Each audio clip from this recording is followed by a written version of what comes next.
Hello, Dazzle. Thanks for coming and hanging out with me today. I'm glad that you're here. Today, I want to talk about the themes that I feel are strongly presented in Little Nightmares 2 and the social commentary that those themes suggest. Oh, hi. My name is Zed, and I just wanted to warn you that there's spoilers in this video. So if you're planning to play this game, you should probably watch this video later. And can you keep an eye out for Otis? I'm not sure where he got to, and I'm worried that he's causing trouble. Okay, bye. All throughout this game, there is a sense of both isolation and hunger. Every character in the game is consuming things in the world, yet they're unable to fill the emptiness inside of them that they are feeling due to the lack of human connection. It is loneliness that drives the inhabitants of this world to engage in creepy and surreal actions, all in an effort to counter the effects of isolation. Every character that we encounter in the game demonstrates the hunger driven by their isolation. The hunter combats loneliness by stuffing corpses and animals as a way to keep him company in his home. He even goes as far as holding children captive. When Mono finds Six, the writing on the wall suggests that she has been there for a while and that she wasn't always alone in her captivity. Finding a glitch in the outhouse suggests that the Thin Man kidnapped at least one child there. This suggests that the hunter was a collector of children as well as animals. There's also the dead family that he keeps in the kitchen. All of this speaks to his utter lack of human connection and his attempts to fill that emptiness with the illusion of relationships. The teacher collects children who have been reduced to empty dolls under her care. She consumes everything inside them that made them human, leaving them hollow and feral. The bullies in the school have been robbed of the opportunity to have real, connecting relationships with each other by the teacher who has failed to teach them the basics of decent human interaction. This leaves them incapable of anything but desperately grabbing and clawing at everything around them in an effort to fill the nothingness inside of themselves. And this also means that there's no one here for the teacher to meaningfully connect with.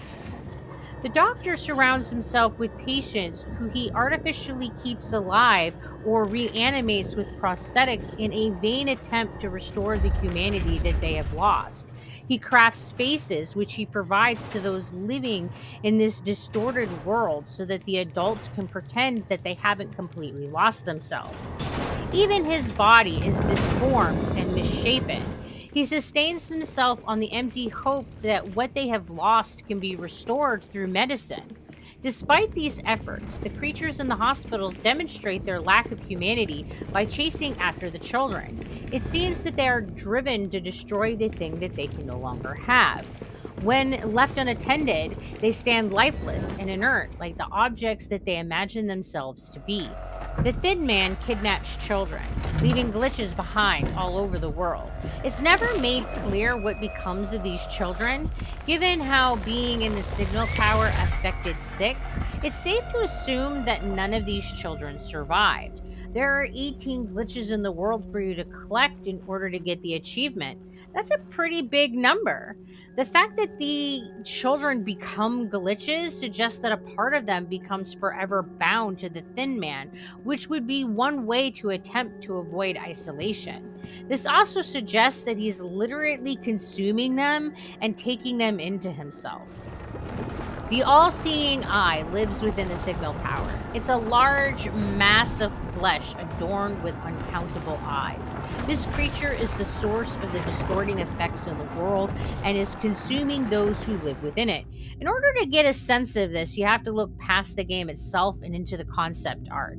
There, we see people being pulled into the TVs and becoming part of the living mass that is this strange creature. Voyeurism is presented as an empty relationship that leads to both the viewer and the viewed being consumed. In this world, humanity has become just another commodity to be consumed. Throughout both games, Six is the only character who survives, but at what cost? She chooses to do whatever she must to avoid being consumed by those around her. It begins in the school. After she's been kidnapped and abused by the bullies, there's a change in Six's demeanor. She's no longer passively moving through her world, hoping that someone will save her. Now she takes action, ruthlessly smashing a bully. In that moment, we see that Six is a fighter, a survivor. Six is now willing to do what she must, and surviving means doing some pretty terrible things. Seeing that Mono is desperately clinging to her in an effort that will inevitably consume her, she chooses to drop him. But doing so wakes her own hunger, and this sets the stage for the first game. She goes to the mall with the intention to feed, and she does just that. Again, she doesn't hesitate to betray those who trust her in order to survive. And once she's taken everything that she needs, she moves on. Avoiding being prey meant becoming the top predator. Mono is desperately seeking human connection and is willing to do anything to get it. He risks going back to the signal tower that he escaped from. He faces and fights the Thin Man.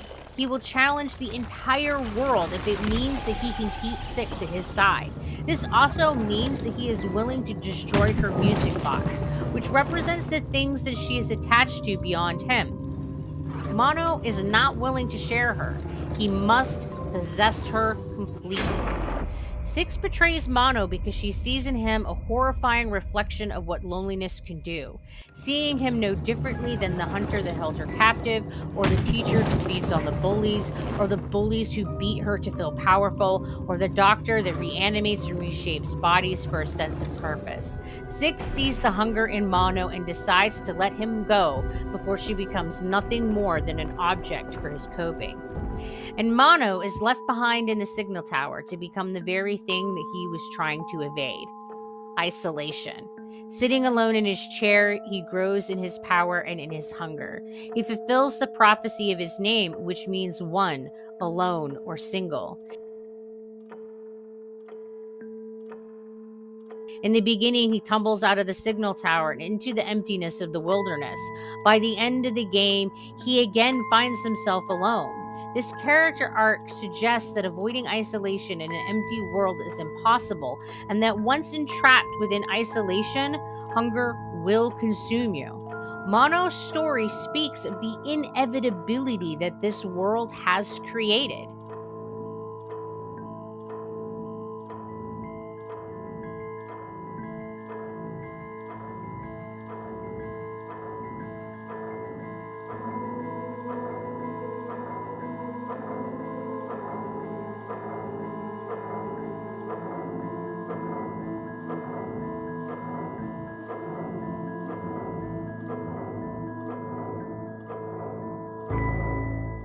The hunter, the teacher, and the doctor don't get pulled into the signal tower because they are already consuming something else. They have another vice, just like those in the maw. But everyone in this world has found a vice to sustain their hunger. And in the end, every character in this world is feeding on humanity. One could argue that this is a strong criticism against the way that capitalism encourages us to look at humanity as just another resource to be exploited for profit.